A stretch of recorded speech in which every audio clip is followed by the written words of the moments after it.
All right, we're invading Portland.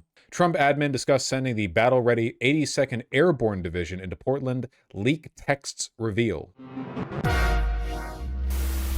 I know a lot of people are really cynical about the country right now, but this is something that I keep pointing out, and I want everyone to believe it, okay? The Republicans are incredibly incompetent. They will not hold power forever. There need to be people to inherit the future. We have a good candidate to do so. Her name is actually Afton Bain. Batman name right there. Jesus Christ. There are Mamdanis everywhere for those with the eyes to see. She's talked directly with PV. She's very thankful for the help. Just saying, she's doing well. She's leading in the primary race right now. Tennessee 7, not exactly a robust Democratic stronghold. If she wins the primary, she'll be up against a Republican who is more likely than her to win. However, one of the biggest myths that we really need to break is the idea that the way to win in red states and red districts is by running moderates. I've never believed that's how it works. You know, you need to run people who are distinct from the Democratic Party. Well, folks, don't you want to participate in what might potentially be the flipping of a red district blue, not only for a Democrat, but for a progressive Democrat that beats out the establishment candidates in the primary? I'm just saying, just sign up with PV, you know? She wants universal free school meals. I remember that. She's a Medicare for All fan. If we flip a House seat in a special election, nobody will have seen that coming. It would be nice not only because it would signal momentum before the midterms, but it would also be nice because it would signal that progressives are the people who need to be running in these districts, not moderate Democrats. Defense Secretary Pete Hegseth reportedly considered deploying an elite army unit to Portland, Oregon to address protests that Trump called lawless mayhem, according to text messages. Can I see the texts? Bombshell texts in Dr. Phil case appear to reveal brazen and problematic what? This is from the 28th of August. Did this hyperlink just take me to a random text message? Like, hey, you like text messages, huh? Well, here's another story that involves text messages. I hate news. I hate media. I hate journalists. Oh boy, do I hate journalists. Last week, in a crowded public setting, high-ranking Trump administration officials reportedly exchanged messages about potentially sending in the 82nd Airborne, a division historically sent into combat in both world wars, Vietnam and Afghanistan. Ultimately, the administration opted to deploy 200 federalized National Guard troops to Portland rather than active duty Army forces. Yeah? While traveling to Minnesota, Anthony Salisbury, deputy to White House senior policy advisor Stephen Miller, reportedly used the private messaging app Signal to send the texts, which were visible to people nearby. Oh my God. We found a stupider way to do a Signal leak. Not adding people accidentally to the chat, but just like sending your top secret military plans while on a bus and people could look over your shoulder. Jesus Christ. Oh my God. Concerned by the public discussion of sensitive military plans, a source, fearing retaliation, anonymously provided the Star Tribune with images of the texts. The newspaper confirmed Salisbury is the sender using photos, video, and facial technology, while verifying the authenticity of the messages it reports. Over dozens of messages, Salisbury spoke candidly, sometimes profanely, with Hegseth's advisor, Patrick Weaver, and other officials, claiming that Hegseth wanted Trump's explicit approval before sending troops into the city. Between you and I think Pete just wants the top cover from the boss if anything goes sideways with the troops there, Weaver allegedly wrote. Nice. Weaver? Yeah, they're up another kingdom, it seems. Here's the original source. Hegseth on his way out yet? No, why would he be? The fact that they wanted to send the Airborne in is incredibly funny. I'm glad they didn't. I don't know what the consequences of that would be. Sending, did I say Hegseth? Oh. Sending active troops in rather than just National Guard. Decide who can visit and live in their city. It is not their city. It is the American people's city, and President Trump is going to restore that. I just spoke with the president about this, and he has directed his team here at the White House to begin reviewing aid that can potentially be cut in Portland. We've already seen that President Trump successfully made D.C. safe again in only a few weeks. Wonderful. Oh, I have an archive link. How nice. Army officials discuss sending elite Army division to Portland. Text messages show. Okay, It's so appropriate that this is happening in a leak between an aide to Hegseth and an aide to Miller, because we all know every Republican official aide is a neo-Nazi. Like, time and time again. It keeps happening over and over and over. The leaks also included Vance wanted originally to go after, quote, 2 Florida influencers for advocating for violence, and Destiny thinks that it was about him. Huh. Wait, why 2? It was J.D. Vance who called for it? J.D. Vance is exactly the kind of guy who would know who Stephen is. Oh my God. Holy shit. The messages did not specify the identities of the pair and said prosecutors had declined one of the cases. Oh my God. Taking out Destiny and Critical? That'd be Seriously, who could it be besides Destiny? What Florida influencers are there besides Destiny that's recently earned the ire of the Trump administration? I guess Critical is not pro-Trump, but I don't know. I don't think he's done anything to earn that much ire. It has to be Steven and his twin Dark Steven. He made a video against Ted Cruz. Who? Critical? I don't think that'll get you arrested quite that quickly. Yeah, no, for preaching violence on social media.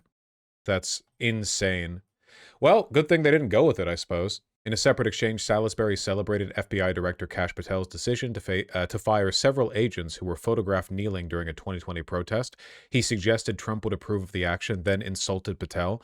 This is how Kash survives, Salisbury wrote. He will do this stuff for the man, but day-to-day giant douche canoe. Millennials. Reddit.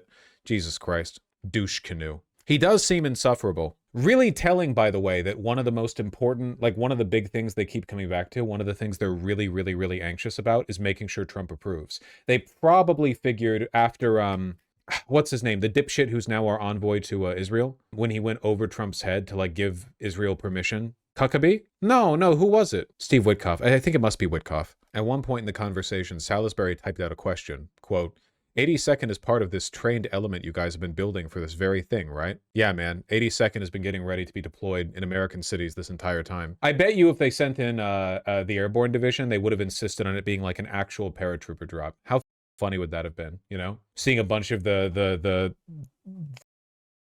parachute ropes getting caught in the tops of buildings and shit, getting helped down. The Washington Post reported this summer that the Trump administration was considering a plan to establish a, quote, domestic civil disturbance quick reaction force, end quote, to deploy National Guard members to U.S. cities. The messages appear to acknowledge legal hurdles to sending troops into American streets.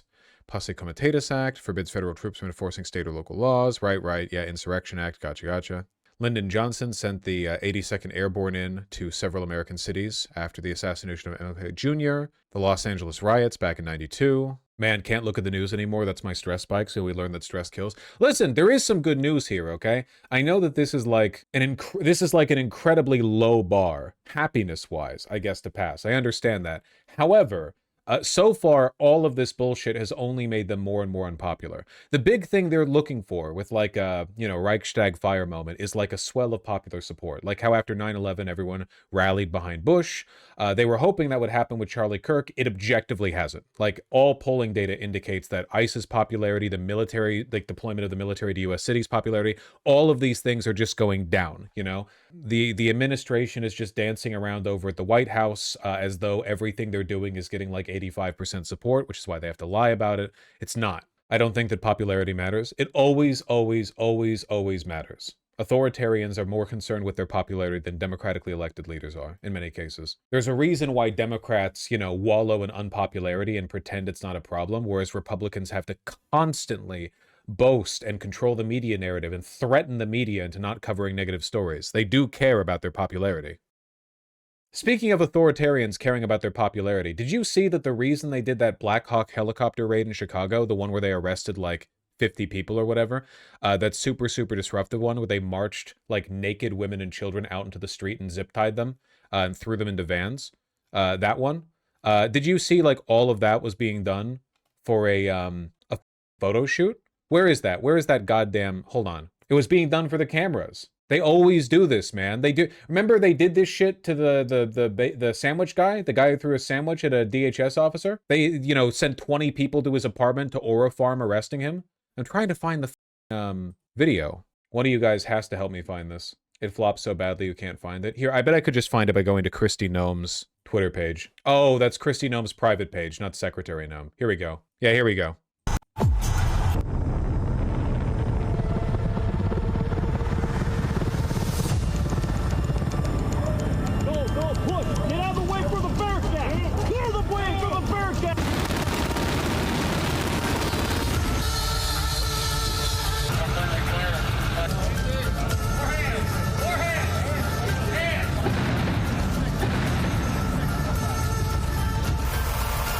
I have to remind you again, this was them showing up in the dead of night with a helicopter with like 100 agents to arrest a bunch of people who there was no resistance whatsoever. They just broke into houses, teared stuff apart, and dragged out a bunch of people in handcuffs, women and children, naked, it didn't matter. That's it.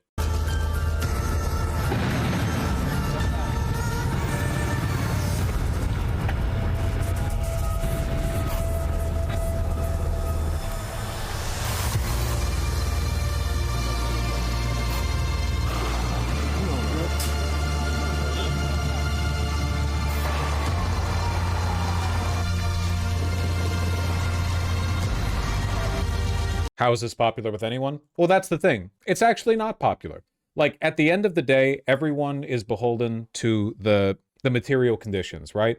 Like, you can aura farm all you want. If conditions in your country worsen, people will blame you for it. This is not popular, okay? Nobody is, or at least not enough people are getting from this the impression that their communities are being made better and safer. It's just not happening.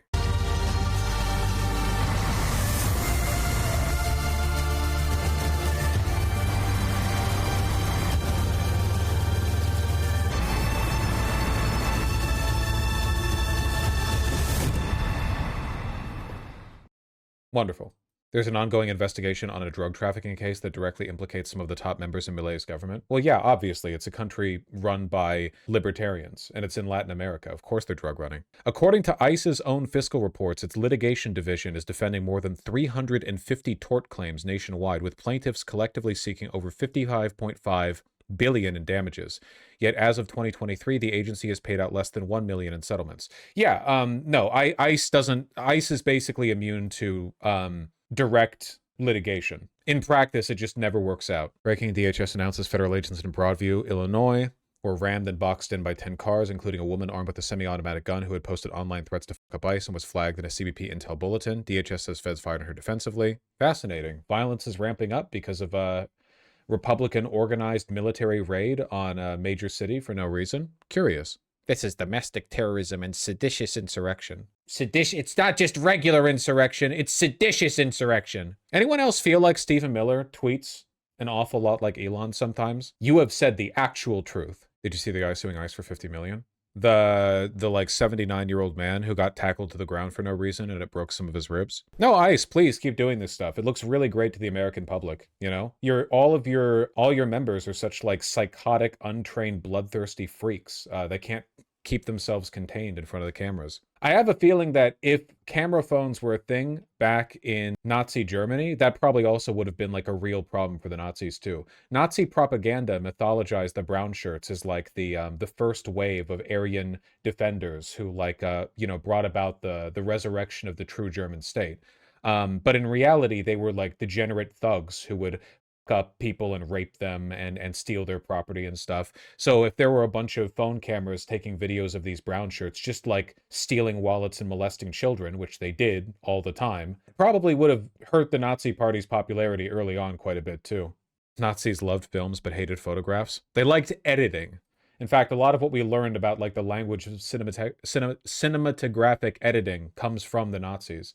It was just around that time. Supposedly about to federalize the National Guard in Illinois as of 2 hours ago. All right, well, we'll see how it goes.